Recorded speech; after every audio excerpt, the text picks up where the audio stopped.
Praise the Lord, praise the Lord. കത്തോലിക്ക സഭയുടെ വിശ്വാസ നിക്ഷേപം, അപ്പസ്തോലിക അനുശാസനം, അപ്പസ്തോലിക് കോൺസ്റ്റിറ്റ്യൂഷൻ, അതാണ് കത്തോലിക്ക സഭയുടെ മതബോധന ഗ്രന്ഥത്തിൻ്റെ ഔദ്യോഗിക പേര്. വിശ്വാസത്തിൻ്റെ ഏറ്റവും കാതലായ സത്ത നമ്മുടെ ആത്മാവിലേക്ക് പ്രസരിച്ചാൽ മാത്രമേ നമ്മുടെ വിശ്വാസത്തിന് നമ്മുടെ തലമുറകളിലേക്കും സുവിശേഷ പ്രഘോഷണത്തിലൂടെ മറ്റാത്മാക്കളിലേക്കും പ്രസരണം ഉണ്ടാകുകയുള്ളൂ. അല്ലെങ്കിൽ നമ്മൾ പറയുന്നു, ആൾക്കാർ കൈയടിക്കുന്നു, സന്തോഷമായി, പക്ഷെ ആത്മാവിനെ തൊടുന്നില്ല. കത്തോലിക്ക സഭ അങ്ങനെ മുന്നോട്ട് പോകുന്നു. ഉള്ള ആൾക്കാരെ എല്ലാം നഷ്ടപ്പെടാതെയും എല്ലാം സൂക്ഷിച്ചിങ്ങനെ പോവുകയാണ്. അത് പോരാ, നഷ്ടപ്പെടാതെ സൂക്ഷിച്ചാൽ പോരാ. സഭ വികസിക്കണം, സുവിശേഷം പ്രസരിക്കണം. നമ്മുടെ തലമുറകൾ തന്നെ വിശ്വാസത്തിൽ ജ്വലിക്കണം, വിശ്വാസത്തിൽ അഭിമാനിക്കണം. അവര് വിദ്യാഭ്യാസമെല്ലാം കഴിഞ്ഞ് ജോലിയൊക്കെ കഴിഞ്ഞിപ്പോൾ വിശ്വാസം പരിത്യജിക്കുന്ന അവസ്ഥയാണിപ്പോൾ. അവരെല്ലാം വിട്ടുപോവുകയാണ്. പള്ളിയിൽ പോകണമെന്ന് പറഞ്ഞാൽ താല്പര്യമില്ല, വേദപാഠം പഠിക്കണമെന്ന് പറഞ്ഞാൽ താല്പര്യമില്ല, ബൈബിൾ വായിക്കണമെന്ന് പറഞ്ഞാൽ താല്പര്യമില്ല. ഈ ലോകവും ലോകത്തിൻ്റെ മോഹങ്ങളും യൂട്യൂബും വാട്സപ്പുമായിട്ട് ചെയ്യുന്നു, കാശുണ്ടാക്കണം, സൂക്ഷിച്ചിരിക്കണം. അതല്ല, നമ്മുടെ മക്കൾ മറ്റുള്ളവർക്കെല്ലാം പോകുന്നതിൻ്റെ കാരണം നമ്മുടെ വിശ്വാസത്തിന് ആഴമില്ലാഞ്ഞിട്ടാണ്. അതാണ് ഇവിടെ മാർപ്പാപ്പ നമ്മളെ പഠിപ്പിക്കുന്നത്. കിഴക്കിൻ്റെ വെളിച്ചം എന്ന ഈ അപ്പസ്തോലിക അനുശാസനത്തിലൂടെ നമ്മുടെ പൈതൃകമായിട്ടുള്ള പാരമ്പര്യത്തിൻ്റെ ആഴം നമ്മൾ മനസ്സിലാക്കണം. അത് നമ്മുടെ ജന്മസ്വത്താണത്. അത് നമ്മൾ വെട്ടിക്കുറയ്ക്കാനല്ല നോക്കേണ്ടത്. അത് നമ്മൾ കൂടുതൽ വർദ്ധിപ്പിച്ച് നമ്മുടെ തലമുറകളിലേക്ക് പ്രസരിപ്പിക്കണം. സ്നേഹമുള്ളവരെ, ഈ വിശ്വാസ നിക്ഷേപത്തിൻ്റെ പഠന പരമ്പരയിൽ ഇന്ന് 970 എപ്പിസോഡാണ്.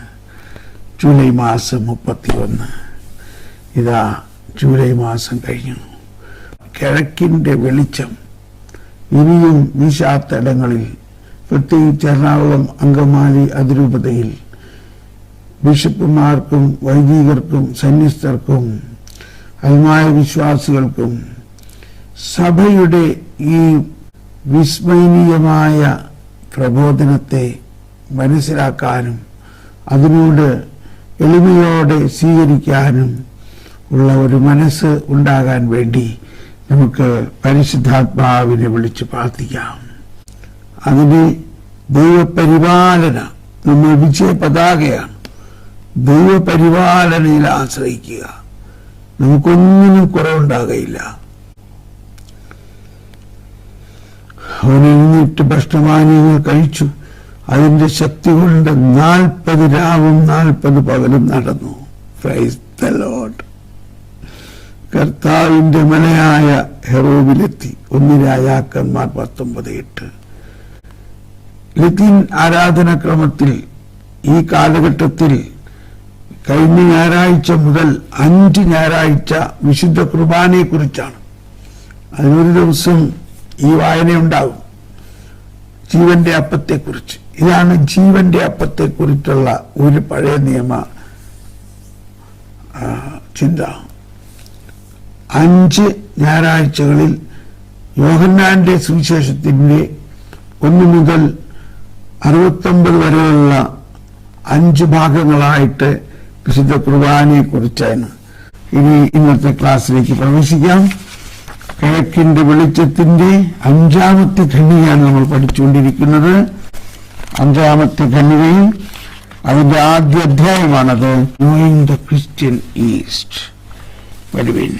പൗരസ്ത്യ ക്രിസ്തീയതയെ അറിയുന്നത് ഒരു വിശ്വാസ അനുഭവമാണ്. പൗരസ്ത്യ ക്രിസ്തീയതയെ അറിയുന്നത് അതാണ് നമ്മൾ കത്തോലിക്ക സഭയിൽ പടിഞ്ഞാറും കിഴക്കും അങ്ങനെ രണ്ട് ശ്വാസകോശങ്ങളിലാണ് സഭ ശ്വസിക്കുന്നതെന്നാണ് ജോൺ പോൾ രണ്ടാമൻ മാർപ്പാപ്പ പല സ്ഥലത്ത് പറയാറുള്ളത്. ചർച്ച് ഹാസ് ടു ലങ്സ്, രണ്ട് ശ്വാസകോശം. അങ്ങനെ സഭയുടെ ഈ വലിയ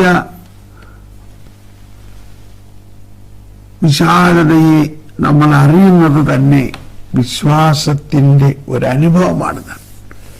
ഇത് വളരെ കൃത്യമായിട്ട് എനിക്ക് സാക്ഷ്യപ്പെടുത്താൻ പറ്റും. ഞാൻ താമസിക്കുന്നത് എറണാകുളത്ത് POCക്ക് നേരെ ഓപ്പോസിറ്റിലാണ്.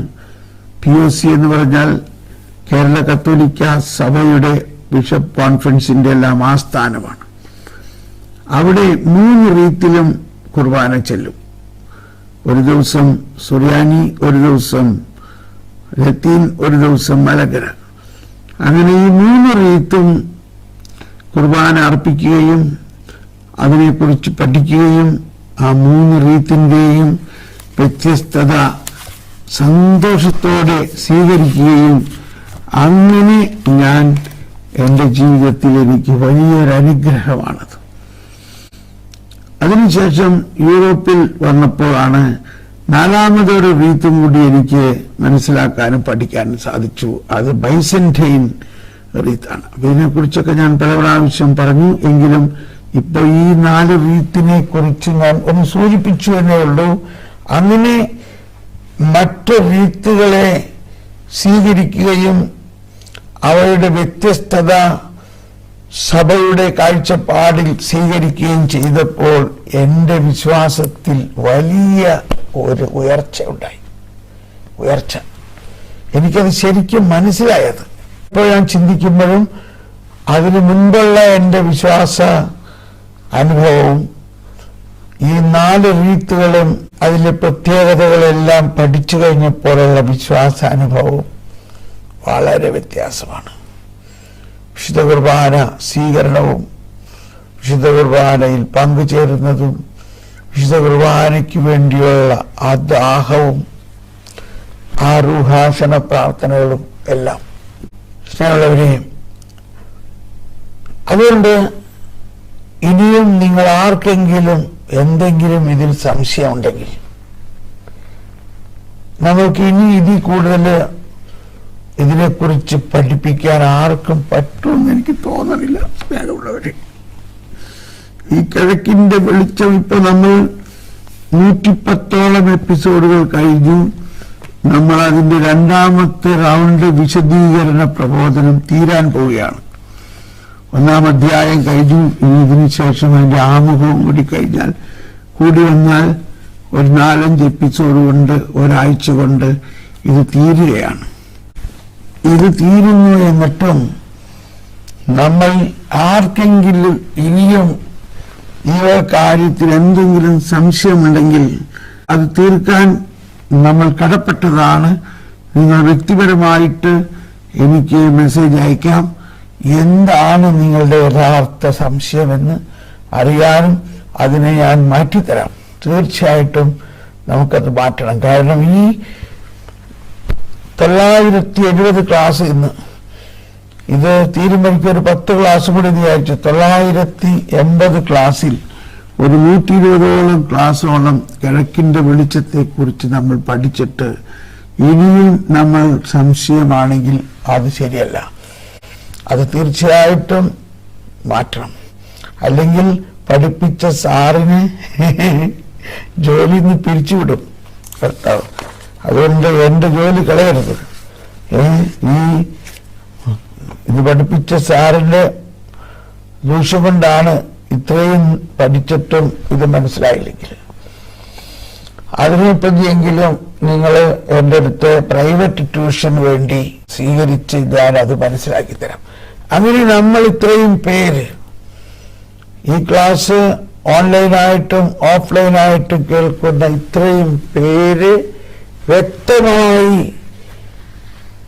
ഈ പൗരസ്ത്യ സഭകളും പാശ്ചാത്യ സഭകളും തമ്മിലുള്ള ആ സമന്വയം അല്ലെങ്കിൽ അതിൻ്റെ ആ വ്യത്യസ്തതയും അതിൻ്റെ പരസ്പര വിരുദ്ധങ്ങളായിട്ടല്ല പരസ്പര പൂരകങ്ങളായി കണക്കാക്കണമെന്നുള്ളത് നമ്മൾ മനസ്സിലായി കഴിഞ്ഞാൽ അത് നമുക്ക് സഭ മുഴുവനിലും പ്രസരിക്കുമെന്നതിന് യാതൊരു സംശയമില്ല. അങ്ങനെയാണ് ഇതിന് സഭ മുഴുവനിലും വ്യത്യാസം ഉണ്ടാകുക, നമ്മുടെ ഇൻസുലിൻ പ്രയോഗം പോലെ. അപ്പോൾ നമ്മൾ കുറച്ചു പേര് ഇതെല്ലാം പഠിച്ചുകൊണ്ട് എന്ത് പ്രയോജനമെന്ന് വിചാരിക്കരുത്. ഈ കുറച്ചു പേര് വീണ്ടും ഇന്ന് ഏലിയാ പ്രവാചകനാണ് എപ്പോഴും മുമ്പിലേക്ക് വരുന്നത്. യാക്കോസ്യയുടെ ലേഖനം അവസാനിക്കുന്നത് ഇത് പറഞ്ഞുകൊണ്ടാണ്, ഏലിയ നമ്മെ പോലെയുള്ള ഒരു മനുഷ്യനായിരുന്നു, ഒരാൾ. എന്നാൽ ഏലിയ ഒരാൾ പ്രാർത്ഥിച്ചപ്പോൾ സ്വർഗം അടഞ്ഞു, മഴ പെയ്തില്ല. വീണ്ടും ഏലിയ ഒരാൾ പ്രാർത്ഥിച്ചപ്പോ എല്ലായിടത്തും മഴ വന്നു. അതുകൊണ്ട് നിങ്ങൾ എന്ന് പറഞ്ഞാൽ സഭ മുഴുവനും, എന്നാൽ അതിൽ പ്രത്യേകിച്ച് കത്തോലിക്ക സഭയുടെ മതബോധനം 1000 എപ്പിസോഡ് ആകാൻ പോവുകയാണ്. അത് പഠിച്ചു കഴിഞ്ഞു നിങ്ങൾക്ക് എന്ത് സർട്ടിഫിക്കറ്റാ തരേണ്ടത്? സർട്ടിഫിക്കറ്റ് ഇതാണ്, നിങ്ങൾ എൻ്റെ വിജയ പതാകയാണ്. അതുകൊണ്ട് നമ്മളിലൂടെ സഭ മുഴുവനിലും ഒരു വിജയത്തിന്റെ തരംഗം പ്രസരിക്കും. വരുവിൻ, നമുക്ക് വെളിവുന്നീശോ നിൻവെളിവാൽ കാണുന്നു, വെളിവീനടിയാരഖില ധാരമതാ വെളിവുന്നീ കാന്ത്യാനങ്ങളി താതൻ കതിരേശു വരുവിൻ. അപ്പോൾ നമ്മൾ ഈ 5ാമത്തെ പാരഗ്രാഫിന്റെ 1ാമത്തെ ഭാഗം ഒന്നുകൂടി വായിക്കുകയാണ്. വെളിപ്പെടുത്തപ്പെട്ട സത്യത്തിന്റെ പഠനത്തിൽ കിഴക്കും പടിഞ്ഞാറുമുള്ള സഭകൾ വ്യത്യസ്ത രീതികളും സമീപനങ്ങളുമാണ് ദൈവിക കാര്യങ്ങളുടെ ഗ്രഹണത്തിലും പ്രഘോഷണത്തിലും അവലംബിച്ചിട്ടുള്ളത്. ചിലപ്പോൾ ഒരു പാരമ്പര്യം മറ്റൊന്നിനെ അപേക്ഷിച്ച് ആവിഷ്കൃത രഹസ്യത്തിന്റെ ചില വശങ്ങൾ കൂടുതൽ പൂർണ്ണമായി ഉൾക്കൊണ്ടിട്ടുണ്ടെന്ന് വരാം, അല്ലെങ്കിൽ കൂടുതൽ മെച്ചപ്പെട്ട രീതിയിൽ അവയെ അവതരിപ്പിച്ചിട്ടുണ്ടെന്ന് വരാം. ഉണ്ടോ? മനസ്സിലായില്ലേ? അതിൽ അത്ഭുതപ്പെടാനില്ല. ഇത്തരം കാര്യങ്ങളിൽ വൈവിധ്യമാർന്ന ഈ ദൈവശാസ്ത്ര അവതരണങ്ങളെ പരസ്പര വിരുദ്ധങ്ങളായിട്ടല്ല പരസ്പര പൂരകങ്ങളായി കണക്കാക്കണം. നമ്മൾ മുന്നോട്ട് പോവുകയാണ്. ഇത് വത്തിക്കാൻ കൗൺസിൽ ഡോക്യുമെന്റിൽ എക്യുമേനിസത്തെ കുറിച്ചുള്ള ഡോക്യുമെന്റിന്റെ ഡിക്രിയുടെ 15ാമത്തെ പാരഗ്രാഫിൽ നിന്നെടുത്തിട്ടുള്ള പ്രബോധനമാണത്. മുകളിൽ പരാമർശിച്ച പ്രശ്നങ്ങൾ, അഭിലാഷങ്ങൾ, അനുഭവങ്ങൾ ഇവയെക്കുറിച്ച് ആലോചിക്കുമ്പോൾ മുകളിൽ പ്രസ്താവിച്ചതെന്ന് പറയുന്നത് ഇതിന്റെ പ്രാരംഭ ഭാഗത്ത് പ്രസ്താവിച്ചതിനെ കുറിച്ചാണ്. ഈ ഒരു പാരഗ്രാഫിലല്ല, ഇതിന്റെ ഇൻട്രൊഡക്ഷനിൽ പിതാവ് പല വൈരുദ്ധ്യങ്ങളെക്കുറിച്ച് പറയുന്നുണ്ട്. മുകളിൽ പരാമർശിച്ച പ്രശ്നങ്ങൾ, അഭിലാഷങ്ങൾ, അനുഭവങ്ങൾ ഇവയെക്കുറിച്ച് ആലോചിക്കുമ്പോൾ കിഴക്കിന്റെ ക്രിസ്തീയ പൈതൃകത്തിലേക്കാണ് എന്റെ ചിന്തകൾ തിരിയുന്നത്. കിഴക്കിന്റെ ക്രിസ്തീയ പൈതൃകങ്ങൾ ഇതെല്ലാം പറയുമ്പോൾ ലത്തീൻ സഭയ്ക്ക് പൈതൃകത്തെ കുറിച്ച് മറക്കണ്ട, അതും പറയുന്നുണ്ട്.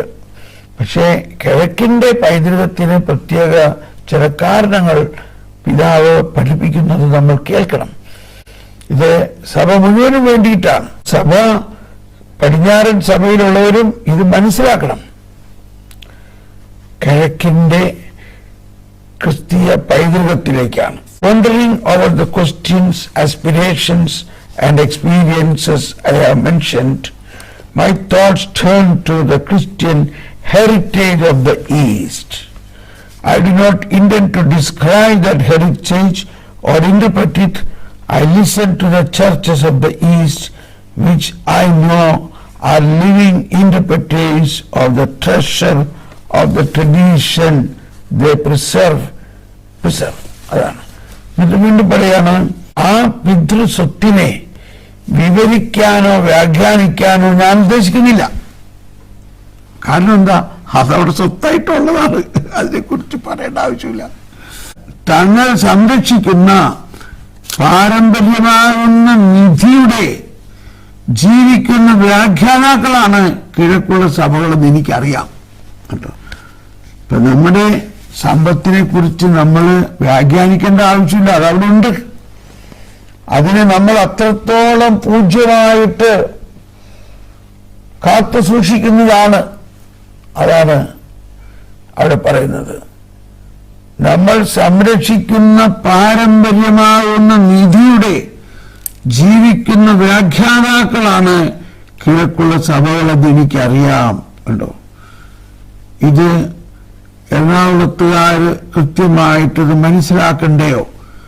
ഇത് ജോൺ പോൾ രണ്ടാമൻ മാർപ്പാപ്പ ഇവിടെ പ്രസ്താവിച്ചിരിക്കുന്നത് എറണാകുളത്തുകാർക്കും കൂടി വേണ്ടിയാണല്ലോ. എന്താണ് പറയുന്നത്? ആ പിതൃസ്വത്തിനെ വിവരിക്കാനോ വ്യാഖ്യാനിക്കാനോ ഞാൻ ഉദ്ദേശിക്കുന്നില്ല എന്ന് പറഞ്ഞുകൊണ്ട് പറയാണ്, തങ്ങൾ സംരക്ഷിക്കുന്ന പാരമ്പര്യമാകുന്ന നിധിയുടെ ജീവിക്കുന്ന വ്യാഖ്യാതാക്കളാണ് കിഴക്കുള്ള സഭകളെന്ന് എനിക്കറിയാം കണ്ടോ. അതുകൊണ്ടാണ് ഈ പ്രശ്നമല്ല. സീറോ മലബാർ സഭയുടെ ഭൂരിഭാഗം പേർക്കും ഇതറിയാം. എന്നാൽ കുറച്ചു പേർക്ക് ഇതറിയില്ല. അതുകൊണ്ടാണ്, അതുപോലെ തന്നെ പാശ്ചാത്യ സഭകൾക്കും ഒരുപക്ഷെ എല്ലാവർക്കും ഇതറിയില്ലായിരിക്കാം. അതറിഞ്ഞില്ലെന്ന് വിചാരിച്ചുകൊണ്ട് പിതൃസ്വത്ത് നഷ്ടപ്പെടാൻ പോകുന്നുണ്ടോ? ഇപ്പൊ നമ്മൾക്ക് നമ്മുടെ പിതൃസ്വത്തിലൊരു ഓഹരി കിട്ടും എന്നത് ഉറപ്പാണ്. പക്ഷെ നമ്മൾ നാട്ടിലില്ല. നമ്മൾ യൂറോപ്പിൽ ജോലി ചെയ്യണു, ഒരാൾ അമേരിക്കയിൽ ജോലി ചെയ്യണു എന്ന് വിചാരിച്ചുകൊണ്ട് നമ്മുടെ പിതൃസ്വത്ത് നഷ്ടമാവോ? പക്ഷേ ആ പിതൃസ്വത്ത് അവിടെ ഉണ്ട്. ആ പ്രത്യാശയിൽ നമ്മൾ ജീവിക്കുന്നു. എന്നിട്ട് സമയമാകുമ്പോൾ ആ പിതൃസ്വത്ത് നമുക്ക് ഉപയോഗിക്കാവുന്ന, എപ്പോൾ വേണമെങ്കിലും ഉപയോഗിക്കാം. അപ്പോ തങ്ങൾ സംരക്ഷിക്കുന്ന പാരമ്പര്യമാകുന്ന നിധിയുടെ ജീവിക്കുന്ന വ്യാഖ്യാതാക്കളാണ് കിഴക്കുള്ള സഭകളെന്ന് എനിക്കറിയാം. ഇത് സീറോ മലബാർ സഭ, മലങ്കര സഭ, അതുപോലെ മറ്റെല്ലാ കിഴക്കൻ സഭകളെ സംബന്ധിച്ച് അവരുടെ ആ പാരമ്പര്യമാകുന്ന പ്രത്യേകിച്ച് ആരാധനക്രമത്തിലും കൂരാശകളിലുമുള്ള ആ പാരമ്പര്യത്തെ തോട്ടാൻ സമ്മതിക്കില്ല. നമ്മുടെ എറണാകുളത്തിന് മാത്രം ഇങ്ങനത്തെ ഒരവസ്ഥ വന്നുപോയി. ഇപ്പൊ സീറോ മലങ്കര സഭയിൽ ആരെങ്കിലും ഇങ്ങനെ ഒരു ചിന്തയിലേക്ക് വരുമോ? കുർബാനക്രമത്തിലോ പ്രാർത്ഥനയുടെ കാര്യത്തിൽ ഒരു പാട്ടെങ്കിലും അവർ മാറ്റി പാടുമോ? ഒരു പ്രാർത്ഥനയെങ്കിലും അവർ മാറ്റി പ്രാർത്ഥിക്കുമോ? അപ്പൊ നമ്മളെ സീറോ മലബാറിലെ എറണാകുളത്തുള്ള ആളുകൾക്ക് ഇതറിയാത്തത് കൊണ്ട് പാട്ടുകാരുടെ ഇഷ്ടപ്രകാരം അടുത്തിറങ്ങിയ ഒരു കാസറ്റിലെ പാട്ട്, അങ്ങനെ ഓരോ കാസറ്റിലും പാട്ട് പാടാനുള്ളതല്ല ആരാധനാക്രമം. അപ്പോ അതാണ് നമ്മുടെ അറിവില്ലായ്മ കൊണ്ടല്ലേ. ഞാനൊരിക്കൽ ഒരു സ്ഥലത്ത് കുർബാന കഴിഞ്ഞപ്പോൾ ഞാൻ ഗായക സംഘത്തിന്റെ അടുത്ത് ചെന്ന് പറഞ്ഞു, എന്തുകൊണ്ടാണ് ആ കുർബാനയുടെ കാഴ്ചവെപ്പിന്റെ സമയത്ത് കുർബാന പുസ്തകത്തിൽ വളരെ കൃത്യമായി പറഞ്ഞിരിക്കുന്ന പാടുന്ന പാട്ടുണ്ട്. അത് പാടാത്തത് എന്താ? അപ്പൊ നമ്മൾ കുർബാന പുസ്തകം കയ്യിൽ വെച്ചുകൊണ്ട് നോക്കിയിരിക്കുകയാണ്. പക്ഷെ പാട്ടെല്ലാം വേറെ. പിന്നെ ഈ പുസ്തകം തന്നേക്കണേ. അപ്പൊ ഞാനാ ഈ പുസ്തകത്തിൽ എഴുതിയേക്കണ കണ്ടോ? അപ്പൊ ഞാനവിടെ ആദ്യമായിട്ട് ചെന്നതാണ്. അപ്പൊ അവരെന്നെ സൂക്ഷിച്ചു നോക്കി, ഇതാരാണ്? ഇതിപ്പോ ഞങ്ങളെ ഈ പാട്ടുകാരെ ചോദ്യം ചെയ്യാൻ, ഞങ്ങൾ പാട്ടുകാരാണ് ഇവിടുത്തെ വികാരിയച്ഛനേക്കാളും കൺട്രോൾ ചെയ്യാൻ ആള്. അപ്പൊ അവര് പറയാനേ, പാട്ടുകാരൻ ഞാനിതിനു മുമ്പ് പറഞ്ഞിട്ടുള്ളതാ. അവർ പറയാണ്, കർത്താവിൽ ഞാൻ ദൃഢമായി ശരണപ്പെടുന്നു, മിശിഹാകർത്താവിൻ തിരുമൈ നീണവും ഇതാ പാവന ബലിപീഠം സമർപ്പിക്കണമെന്ന് എഴുതിയിരിക്കണം. പക്ഷെ തിരുമൈ നീണം ആയിട്ടില്ലല്ലോ ഈ സമർപ്പിക്കണ. അപ്പോൾ വീണ്ടും അതാണ് ഗായക സംഘ നേതാവ് പറഞ്ഞത്. ഞാൻ പറഞ്ഞു, എന്റെ പൊന്നു സഹോദര, ഈ പുസ്തകത്തിൽ എഴുതിയേക്കുന്നത് അപ്പൊ നുണയാണോ? ഇത് പാരമ്പര്യമായിട്ട് വർഷങ്ങളായിട്ട് സഭാപിതാക്കന്മാര് പരിശുദ്ധാത്മാവ് നിറഞ്ഞ് എഴുതിയിരിക്കുന്നത് നമുക്ക് മനസ്സിലായില്ലെന്നേ ഉള്ളൂ അതിന്റെ അർത്ഥം. ആഹാ, അങ്ങനെയാണല്ലേ? അല്ലെന്ന് സാറൊന്ന് പറയാമോ എന്താ അതിന്റെ അർത്ഥം? പറയാം. അപ്പൊ ഞാൻ പറഞ്ഞു, ഇവിടെ മിശിഹാകർത്താവിൻ തിരുമൈ നിണം എന്ന് പറഞ്ഞ് സമർപ്പിക്കുന്നത് ലോകം മുഴുവനും ആവുന്ന സഭയാണ്. സഭ, ഈ ആരാധനാ സമൂഹം മുഴുവനും നമ്മളെല്ലാവരും ഈശോയുടെ തിരുമൈ നിണമാണ്. ആരാധനാ സമൂഹം മുഴുവനും, ഈ പള്ളിയിലുള്ളവർ മാത്രമല്ല, പള്ളിയിൽ വരാൻ സാധിക്കാത്ത നമ്മുടെ ഭവനത്തിലുള്ളവരെല്ലാം ക്രിസ്തുവിന്റെ ശരീരമാണ്. മാത്രമല്ല, മാമോദീസ സ്വീകരിക്കാനിരിക്കുന്നവര്, അതാണ് മാമോദീസ സ്വീകരിക്കാത്തവര് ക്രിസ്തുവിന്റെ സഭയിലുണ്ടോ എന്ന ചോദ്യത്തിന് ഉത്തരം, മാമോദീസ സ്വീകരിക്കാത്തവരെല്ലാം അവസരമുണ്ടായിരുന്നെങ്കിൽ, ക്രിസ്തുവിനെ അറിഞ്ഞിരുന്നെങ്കിൽ അവർ സ്വീകരിച്ചേനെയായിരുന്നു. അവരും സഭയിലാണ്. അപ്പോ ആ നാം എല്ലാവരെയുമാണ് ഇവിടെ സമർപ്പിക്കുന്നത്. ഓഹോ, അങ്ങനെയാണല്ലേ? അപ്പോ ഞാൻ ഇത്രയും നാളും പറയാതിരുന്നൊരു കാര്യം ഇപ്പൊ ഏതായാലും അങ്ങ് പറയാം.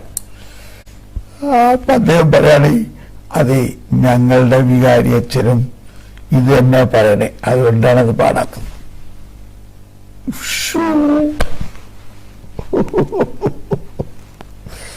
ഞങ്ങളുടെ വികാരി അച്ഛനും തന്നെ പറയണത്. അപ്പൊ മനസ്സിലായില്ലേ? അതാണ് നമ്മൾക്ക് പ്രാർത്ഥിക്കേണ്ട ആവശ്യം.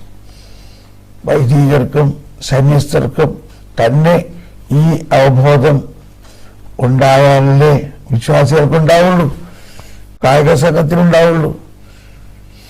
അപ്പോ ഇപ്പൊ അതെല്ലാവർക്കും അറിയാം.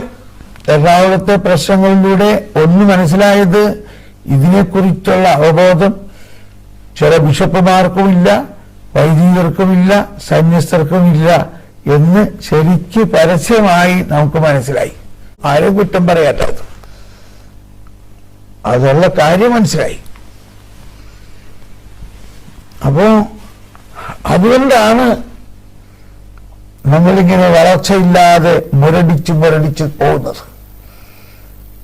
അപ്പൊ കുർബാന അർപ്പിക്കുമ്പോൾ തന്നെ ആ സമർപ്പണത്തിൽ തന്നെ ഇത്രയും വലിയ ഒരു അറിവില്ലായ്മയാണ് എങ്കിൽ പിന്നെ എങ്ങനെ നമ്മൾ കുർബാന മുഴുവൻ അർപ്പിക്കണത്? ആ കുർബാന മുഴുവൻ അർപ്പിക്കുമ്പോഴുള്ള പ്രാർത്ഥനകളിൽ സർവാധിപനാം കർത്താവ് പാടുന്ന സമയത്ത്, അപ്പൊ ഞാനൊരിക്കൽ ഒരു അച്ഛനോട് പറഞ്ഞു, അച്ഛാ, അതൊന്നിത്തിരി സാവധാനം പാടിയിട്ട് അത് കഴിഞ്ഞിട്ട് ചെല്ലുന്ന പ്രാർത്ഥന, അത് ഞാൻ അതിനെ അഭിനന്ദിക്കുന്ന ഒരു അച്ഛനെ ഞാൻ പേരെടുത്ത് പറയാം. നമ്മുടെ ചിറ്റൂർ ധ്യാനകേന്ദ്രത്തിലെ ഉപ്പാണിയച്ഛൻ. ഉപ്പാണിയച്ഛൻ സർവാധിപനാം കർത്താവ് പാടി കഴിഞ്ഞിട്ടുള്ള പ്രാർത്ഥന പ്രാർത്ഥിക്കുന്നത് കേൾക്കുമ്പോൾ വളരെ അനുഭവമാണ്. അതിങ്ങനെ പ്രാർത്ഥിക്കും. കർത്താവേ, അങ്ങ് സത്യമായി ഞങ്ങളുടെ ശരീരങ്ങളെ ഉയർപ്പിക്കുന്നവനും ആത്മാക്കളെ രക്ഷിക്കുന്നവനും ജീവനെ നിത്യം പരിപാലിക്കുന്നു. അത് ശരിക്കും അനുഭവിച്ചുകൊണ്ടാണ് പ്രാർത്ഥിക്കുന്നത്. അത് പിന്നെ ധ്യാനകേന്ദ്രമാണ്. ഇടവകയിൽ നമുക്ക് അങ്ങനെയൊന്നും പ്രാർത്ഥിക്കാൻ ആളുകൾ സമ്മതിക്കില്ല.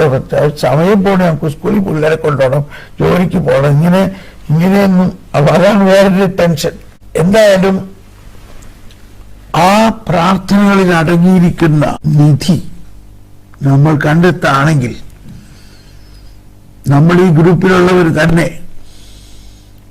അത് വേഗം പ്രാർത്ഥിച്ചോ പതുക്കെ പ്രാർത്ഥിച്ചോ, നമ്മൾ അതിൻ്റെ ഓരോ പ്രാർത്ഥനകളും, അത് കിഴക്കൻ സഭകളായാലും പടിഞ്ഞാറൻ സഭകളായാലും, കിഴക്കൻ സഭകളിലെ മലങ്കര, സീറോ മലബാർ, ആ പ്രാർത്ഥനകൾ അടങ്ങിയിരിക്കുന്ന രഹസ്യം മനസ്സിലാക്കുമ്പോഴാണ് ശരിക്കും നമ്മൾ ക്രിസ്തുവിന്റെ പതാകയാണെന്ന് തുടക്കത്തിൽ തന്നെ പ്രഖ്യാപിക്കുക. സർവാധിപനാം കർത്താവേ, നിൻ സ്തുതി ഞങ്ങൾ പാടുന്നു. കണ്ടോ, അത് പതാക ഉയർത്തിയിട്ടാണ് നമ്മൾ പാടുന്നതെന്ന് ഓർക്കണം. നമ്മൾ രണ്ട് കൈകൾ കൊണ്ട് പതാക ഉയർത്തിയിട്ടാണ് പാടുന്നത്. നമ്മൾ പതാകയാണ്. എന്തുകൊണ്ടാ? ഉത്ഥാന മഹോത്സവം, ആ ഉത്ഥാന ഗീതമാണത്. കർത്താവ് ഉത്ഥാനം ചെയ്തു, കർത്താവ് സത്യമായി ഉത്ഥാനം ചെയ്തു. ആ ഉത്ഥാനം ചെയ്ത കർത്താവാണ് ഈ ആരാധനക്രമത്തിന്റെ മുഴുവനും സ്രോതസ്. ഉത്ഥാനത്തിന് മുൻപ് ഈശോ അതിൻ്റെ എല്ലാം പ്രബോധനം നൽകിയത്.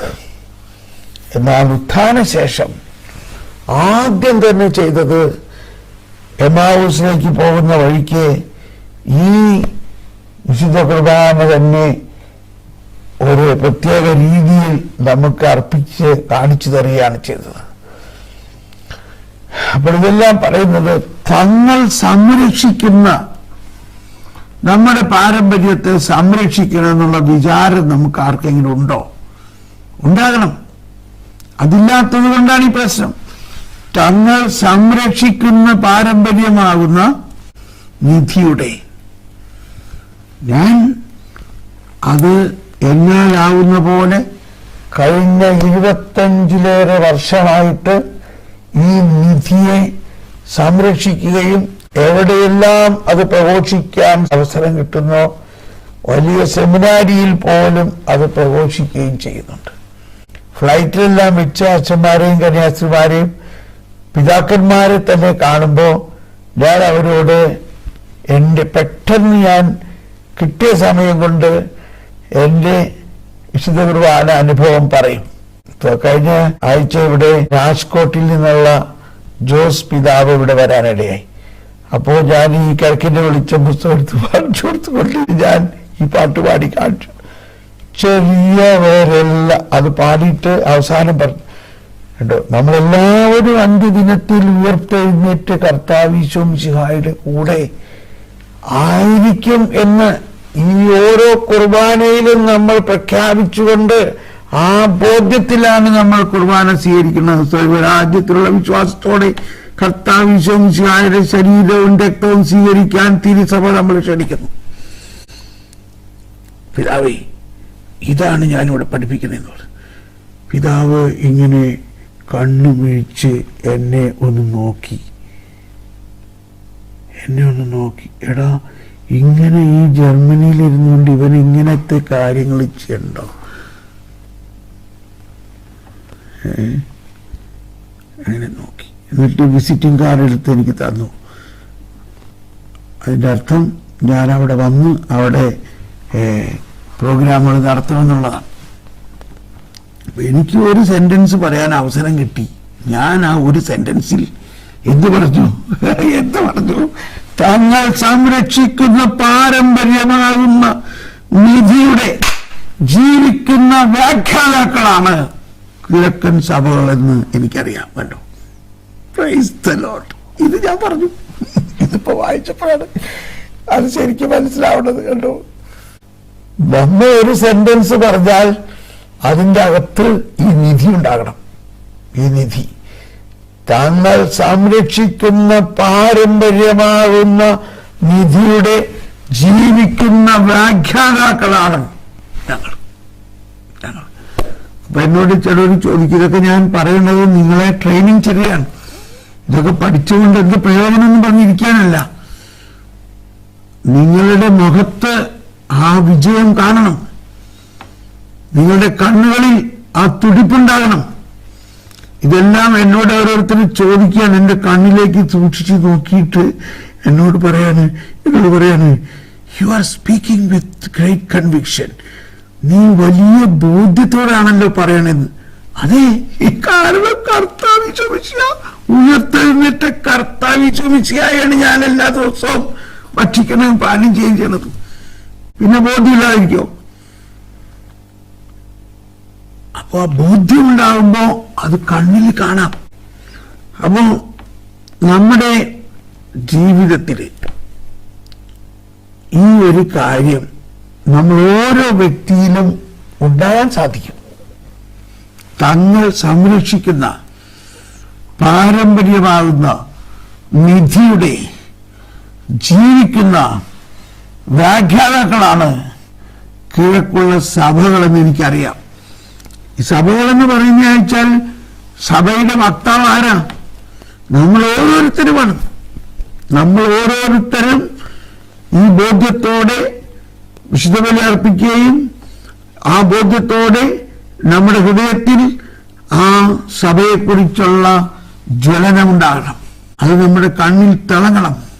അത് തിളങ്ങും നമ്മൾ ഈ ബോധ്യത്തോടെ സംസാരിക്കുമ്പോൾ. ചെറിയവരെല്ലാം വലിയവരൊപ്പം കാത്തുവസിക്കുന്നു, മൃതരെല്ലാരും നിൻ കണ്ണു കുളിച്ചോ, മൃതരെല്ലാരും നിൻ കണ്ണു തുറന്ന് സംസാരിക്കണം. മഹിതോത്ഥാനത്തിൽ ശരണം തേടുന്നു. നീ കണ്ണു കൂടുതൽ വികസിപ്പിച്ചോ. ഉദ്ധിതരായിടുവാൻ. ഇപ്പൊ നമ്മുടെ കണ്ണിലേക്കാണ് നോക്കണത്. എന്താണ് ഉദ്ധിതരായിടുവാൻ? എന്നിട്ടൊരു വാക്കുകൂടി പറയോ, അന്ത്യദിനത്തിൽ നമ്മളെല്ലാവരുടെയും അഴുകിയ ശരീരങ്ങൾ ഉയർത്ത് കർത്താവിനോടൊപ്പം നമ്മൾ ഉദ്ധിത ശരീരത്തിൽ വസിക്കും. അതാണ് സ്വർഗരാജ്യത്തിലുള്ള വിശ്വാസത്തോടെ കർത്താവ് ശംസിഹായുടെ ശരീരവും രക്തവും സ്വീകരിക്കാൻ തിരുസഭ നമ്മൾ ക്ഷണിക്കുന്നു. Price the Lord. തങ്ങൾ സംരക്ഷിക്കുന്ന പാരമ്പര്യമാകുന്ന നിധിയുടെ ജീവിക്കുന്ന വ്യാഖ്യാതാക്കൾ. ഇതിങ്ങനെ വെറുതെ വായിച്ചു പോയാലും മനസ്സിലാവോ? ഇതെങ്ങനെ പഠിപ്പിക്കണമെന്ന് പറഞ്ഞത്? ഇതെനിക്ക് മുന്നോട്ട് പോകാൻ പറ്റുന്നില്ല. തങ്ങൾ സംരക്ഷിക്കുന്ന പാരമ്പര്യമാകുന്ന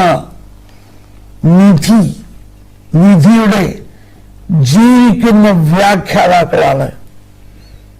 അതാണ് ഇതും ഞാനതാണ്. നമ്മൾ ഓരോരുത്തരും അങ്ങനെയാണ് ആകണം. അപ്പോ അത് പ്രസരിക്കും. ജീവിക്കുന്ന വ്യാഖ്യാതാക്കളാണ്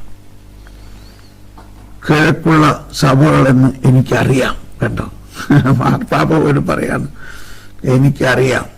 മാർപ്പാപ്പ ഇവിടെ കേരളത്തിൽ വന്ന് ഈ ബലി അർപ്പിച്ചതാണ്. അവയെ ഞാൻ ശ്രദ്ധിക്കുന്നു. കണ്ടോ, മാർപ്പാപ്പ പറയാണ് ഞാനത് വളരെയധികം ശ്രദ്ധിക്കുന്നു. ഇതേക്കുറിച്ച് ധ്യാനിക്കുമ്പോൾ ക്രിസ്തീയ അനുഭവത്തെ കൂടുതൽ പൂർണ്ണമായും ആഴത്തിൽ മനസ്സിലാക്കുവാൻ സഹായിക്കുന്ന വലിയ പ്രാധാന്യമുള്ള ഘടകങ്ങൾ എന്റെ കൺമുമ്പിൽ ഞാൻ കാണുന്നു. മാർപ്പാപ്പ പഠിക്കാണ്. ഇതേക്കുറിച്ച് ധ്യാനിക്കുമ്പോൾ ക്രിസ്തീയ അനുഭവത്തെ, ഇപ്പൊ തന്നെ നമ്മൾ ഈ പറഞ്ഞ കാര്യം തന്നെ നിങ്ങളെല്ലാവരും കുർബാനയിൽ പങ്കെടുക്കുമ്പോൾ പ്രാവശ്യം കേട്ടിട്ടുള്ളെങ്കിലും ഇപ്പൊ ഞാനിത് പറഞ്ഞപ്പോൾ നിങ്ങൾക്ക് കുറച്ചുകൂടി ഒരു സന്തോഷം തോന്നിയോ? ആ കുർബാനയിലെ ആ പ്രാർത്ഥനകളെ കുറിച്ച് ഞാൻ ഇപ്പൊ പറഞ്ഞപ്പോ കുറച്ചുകൂടി ഒരു സന്തോഷം തോന്നിയോ? ഒരു അഭിമാനം തോന്നിയോ? അതാണ് ഇവിടെ പറയുന്നത്. ഇതേക്കുറിച്ച് ധ്യാനിക്കുമ്പോൾ, ഇതേക്കുറിച്ച് നമ്മൾ എപ്പോഴൊക്കെ ധ്യാനിക്കുമ്പോൾ ക്രിസ്തീയ അനുഭവത്തെ കൂടുതൽ പൂർണ്ണമായും ഉണ്ടോ ആഴത്തിലും മനസ്സിലാക്കുവാൻ സഹായിക്കുന്ന വലിയ പ്രാധാന്യമുള്ള ഘടകങ്ങൾ എന്റെ കൺമുമ്പിൽ ഞാൻ കാണുന്നു. കണ്ടോ ഈ വചനത്തിന് സാക്ഷ്യമല്ല ഇപ്പോൾ നമ്മൾ മനസ്സിലായത്. ഇത് ഞാൻ അറിഞ്ഞുകൊണ്ട് പറഞ്ഞാൽ ഇത് പരിശുദ്ധാത്മാവ് നമ്മളെ നയിച്ചതാണ്. ഈ പഠിപ്പിക്കുന്ന കാര്യം എങ്ങനെയൊക്കെ പഠിപ്പിക്കണേ? ഈ പഠിപ്പിക്കുന്നതിലൂടെ മാർപ്പാപ്പ പോലും പറയാണ്, ഇതിനെക്കുറിച്ച് ഞാൻ ധ്യാനിക്കുമ്പോൾ ക്രിസ്തീയ അനുഭവത്തെ, ക്രിസ്തീയത ഒരു അനുഭവമാണ്. ഇത് വെറും ഒരു അനുഷ്ഠാനമല്ല, അതൊരു അനുഭവമാണ്. ആ അനുഭവത്തെ കൂടുതൽ എത്ര അഡ്ജക്റ്റീവ്സ് വിശേഷിപ്പിക്കലാണ് ഇവിടെ പറയുന്നത്. അനുഭവത്തെ കൂടുതൽ, 1, 2 പൂർണ്ണമായും, 3 ആഴത്തിലും മനസ്സിലാക്കുവാൻ സഹായിക്കുന്ന വലിയ പ്രാധാന്യമുള്ള ഘടകങ്ങൾ, വളരെ പ്രാധാന്യമുള്ള ഘടകങ്ങളാണ് ഞാനിപ്പോ പറഞ്ഞത്. നമ്മൾ സർവാധിപനാം കർത്താവ് പാടുമ്പോൾ ചുമ്മാ അങ്ങ് പാടി പോകാനല്ല ചെയ്യേണ്ടത്. അത് ഉത്ഥാനഗീതമാണ്. അന്ത്യദിനത്തിൽ, ഉത്ഥാനത്തിൽ എന്റെ കർത്താവേ അങ്ങ് സത്യമായി ഞങ്ങളുടെ ശരീരങ്ങളെ ഉയർപ്പിക്കുന്നവരും ആത്മാക്കളെ രക്ഷിക്കുന്നവരും ജീവനെ നിത്യം പരിപാലിക്കുന്നവരുമാണെന്ന് നമ്മൾ ഇപ്പോഴേ തന്നെ പ്രഖ്യാപിച്ചുകൊണ്ടാണ് കുർബാന നീങ്ങുന്നത്. അത് അന്ത്യദിനത്തിലുള്ള ഉത്ഥാനത്തെ കുറിച്ചാണ് പറയുന്നത്. അങ്ങനെ കുർബാനയിൽ പല ഘട്ടങ്ങളിലും ഇതേ കാര്യം തന്നെ പറയണത്, ഇതേ കാര്യം തന്നെ. അന്ത്യദിനത്തിൽ നമ്മൾ ഒരുമിച്ച് ഉയർക്കും എന്നാണ് പറയുന്നത്. അപ്പൊ ആ ഒരു നിധി, ആ ഒരു ബോധ്യത്തിലാണ് നമ്മൾ ആരംഭം മുതൽ നീങ്ങേണ്ടത് കുർബാനയിൽ. നിങ്ങൾ അങ്ങനെ ഇന്ന് തന്നെ ബലിയർപ്പിക്കുമ്പോൾ ഒന്ന് ചെയ്തു നോക്കിക്കോ. കാരണം കുർബാന ഈശോ ആൽഫായും ഒമേഗയുമാണ്. സങ്കീർത്തനം 90, അനാദി മുതലേ അനന്തത വരെ അവിടുന്ന് ദൈവമാണ്. ഉണ്ടോ? ഈ കുർബാനയിലെ ആദ്യം മുതൽ അവസാനമുള്ളത് അനാദി മുതൽ അനന്തത വരെയുള്ള ദൈവമാണ്. ആ ദൈവത്തിന്റെ അസ്തിത്വത്തിനൊരു മാറ്റമില്ല. ആ ദൈവം മനുഷ്യനായി പിറന്നു, ജീവിച്ചു, മരിച്ചു, ഉയർത്തു, സ്വർഗാരോഹണം ചെയ്തു. ഇനി വീണ്ടും വരുമ്പോ നമ്മളെ അനാദി മുതൽ അനന്തത വരെയുള്ള അവസ്ഥയായ തന്റെ മഹത്വത്തിന്റെ കിരീടം അണിയിക്കും. മഹത്വത്തിലേക്ക് നമ്മളെ കൊണ്ടുവരും. അത് നമ്മൾ ഇവിടെ ആഘോഷിക്കുകയാണ്. ഇന്നത്തെ സ്ത്രീ പുരുഷന്മാരുടെ പ്രതീക്ഷകൾക്ക് കൂടുതൽ പൂർണ്ണമായ ക്രിസ്തീയ പ്രതികരണം നൽകാൻ ഈ ഘടകങ്ങൾക്ക് കഴിയും. ഹല്ലേലൂയ. ഇന്നത്തെ സ്ത്രീ പുരുഷന്മാരുടെ പ്രതീക്ഷകൾക്ക് കൂടുതൽ പൂർണ്ണമായ ക്രിസ്തീയ പ്രതികരണം. കാരണം പലരും നേരെ മറിച്ചാണ് ചിന്തിക്കുന്നത്. പിന്നെ എന്തിനാ എല്ലാ ദിവസവും പള്ളിയിൽ പോയിട്ട് എന്ത് കാര്യം? ഇങ്ങനെയൊക്കെ പറയുന്ന ഒരുപാട് നെഗറ്റിവിറ്റികൾക്ക് നമുക്ക് ഉത്തരം കൊടുക്കാൻ പറ്റും. പ്രതീക്ഷകൾക്ക് പൂർണ്ണമായി ക്രിസ്തീയ പ്രതികരണം നൽകാൻ ഈ ഘടകങ്ങൾക്ക് കഴിയും. ഇന്നലെ ഒരു സഹോദരി എനിക്കൊരു സന്ദേശം അയച്ചു. അവർക്ക് അമേരിക്കയ്ക്ക് പോയേ തീരും, അമേരിക്കയ്ക്ക് പോകണം, അതിന് വിസ കിട്ടാൻ വേണ്ടി ഒന്ന് പ്രാർത്ഥിക്കും. അവര് ഡോക്ടറോ നഴ്സോ മറ്റോ ആണ്. അപ്പൊ ഞാൻ പറഞ്ഞു, എനിക്ക് എത്ര വയസ്സായി? അപ്പൊ 40 വയസ്സായി. നിനക്ക് കുഞ്ഞുങ്ങളോ ഉണ്ടോ? ഇല്ല, കുഞ്ഞുങ്ങൾ ഉണ്ടാകാതെ ഞാൻ വളരെ ശ്രദ്ധിച്ച് ജീവിക്കുകയാണ്. കാരണം കുഞ്ഞുങ്ങൾ ഉണ്ടായാൽ പിന്നെ ഈ അമേരിക്കയ്ക്ക് പോക്കോ അവര് കുഞ്ഞുങ്ങളെ പരിപാലിക്കാനുള്ള കാശവും ഞങ്ങൾക്കില്ലല്ലോ. ഞാനങ്ങ് ഷോക്കടിച്ചു പോയി. ഞാൻ പറഞ്ഞു, മോളെ, ഇവിടെ ഞങ്ങളുടെ ജർമ്മനിയിൽ ഒരു ചൊല്ലുണ്ട്, പറയട്ടെ, അത് ഞാൻ എപ്പോഴും പറയാറുള്ളതാ. എസ്റ്റ് come hares then come grass. എസ്റ്റ് എന്ന് പറഞ്ഞാൽ ആദ്യം, എസ്റ്റ് come hares then come grass. അതായത് ആദ്യം മുയല് വരും, പിന്നെ പുല്ല് വരും. ഇത് ഇവിടുത്തെ ഒരു ചൊല്ലാണ്. അത് ഞാൻ എപ്പോഴും ഇവിടുത്തെ ആൾക്കാരോട് പറയാറുണ്ട്. ചില ഈ കുഞ്ഞുങ്ങൾ ഉണ്ടാക്കണ്ട എന്ന് പറയുന്നവരോട്, കുഞ്ഞുങ്ങളിപ്പോൾ വേണ്ട, ഞങ്ങൾക്ക് ജോലിയൊക്കെ ചെയ്ത് കാശൊക്കെ ഉണ്ടാക്കി വീടൊക്കെ ഉണ്ടായിട്ട് കുഞ്ഞു മതി എന്ന് പറയുന്നവരോട് ഞാൻ പറയും, അങ്ങനെയല്ല. കുഞ്ഞുങ്ങളെ ദൈവം തന്നാൽ, മുയലിനെ ദൈവം തന്നാൽ, മുയലിനെ സൃഷ്ടിക്കണ ദൈവം അതിനുവേണ്ടി പുല്ലുണ്ടാക്കാതിരിക്കുമോ? ഒരു സിമ്പിൾ കോമൺ സെൻസ്. അപ്പൊ ഞാനത് അവരോട് പറഞ്ഞു. അപ്പൊ ഈ കാലഘട്ടത്തെ സ്ത്രീ പുരുഷന്മാരുടെ പ്രശ്നം, നമ്മൾ കാശും ഇതൊക്കെ ഉണ്ടാക്കി കഴിഞ്ഞിട്ട് കുഞ്ഞുണ്ടാക്കാം. എനിക്കിപ്പോ 40 വയസ്സായി, മനസ്സിലാവുന്നുണ്ടോ? അതാണ് അവസ്ഥ. അപ്പോ നമ്മൾ ദൈവത്തിൽ ആശ്രയിക്കുക എന്ന് പറഞ്ഞാൽ, കർത്താവ് നമുക്കൊരു കുഞ്ഞിനെ തന്നാൽ ആ കുഞ്ഞിന് ആവശ്യമുള്ളത്, എനിക്ക് എൻ്റെ ആദ്യത്തെ മോളുണ്ടായപ്പോൾ ഉടനെ തന്നെ എനിക്ക് ഒരു ഡബിൾ പ്രൊമോഷൻ കിട്ടി. എനിക്ക് ഡബിൾ സാലറി ആയി. അപ്പൊ കർത്താവ് നമുക്ക് കുഞ്ഞിനെ തന്നാൽ ആ കുഞ്ഞിന് വേണ്ടതെല്ലാം കർത്താവ് തരും. Simple faith. അപ്പൊ ഈ കാലഘട്ടത്തിലെ സ്ത്രീ പുരുഷന്മാരുടെ പ്രതീക്ഷകൾക്ക് കൂടുതൽ പൂർണ്ണമായ ക്രിസ്തീയ പ്രതികരണം നൽകാൻ, ഇതാണ് ഞാൻ നിങ്ങൾക്കോ നിങ്ങളുടെ കുഞ്ഞുങ്ങൾക്കോ നിങ്ങളുടെ മക്കൾക്കോ വേണ്ടി ഇത് പറയണം. നമ്മളിത് വിശ്വസിക്കണം. ഈ ഘടകങ്ങൾക്ക് കഴിയും. ഏത് സംസ്കാരത്തോടും താരതമ്യം ചെയ്യുമ്പോൾ പൗരസ്ത്യ ദേശത്തിന് സഭ ജന്മം കൊണ്ട മൂലപശ്ചാത്തലം എന്ന അതുല്യവും വിശേഷാവശ്യമുള്ളതുമായ പദവിയാണുള്ളത്. അതാണ് പൗരസ്ത്യത്തിന്റെ പൈതൃകത്തിന്റെ ഏറ്റവും പ്രധാന കാര്യമാണ് ഇവിടെ മാർപ്പാപ്പ പറയുന്നത്. പൗരസ്ത്യ ദേശത്ത് നിന്ന് സഭ ജന്മം കൊണ്ടു. സഭ ജെറുസലേമിലാണ് ജന്മം കൊണ്ടത്. അത് ജിയോഗ്രഫിക്കലായിട്ട് ഒരു പൗരസ്ത്യ ദേശമാണ്. പൗരസ്ത്യ ദേശത്താണ് സഭ ജന്മം കൊണ്ട മൂലപശ്ചാത്തലം എന്ന അതുല്യവും വിശേഷാവകാശമുള്ളതുമായ പദവിയാണുള്ളത്. Praise the lord. കിഴക്കിന്റെ വെളിച്ചത്തിൽ 127ാമത്തെ എപ്പിസോഡ്. എന്നിട്ടും നമ്മൾ ഇതിനകത്ത് ഓരോ വാക്കുകളും ഇപ്പൊ പറയുമ്പോൾ ഇന്നേവരെ കേൾക്കാത്ത മാതിരിയാണ്, ഇന്നേവരെ പറയാത്ത മാതിരിയാണ്.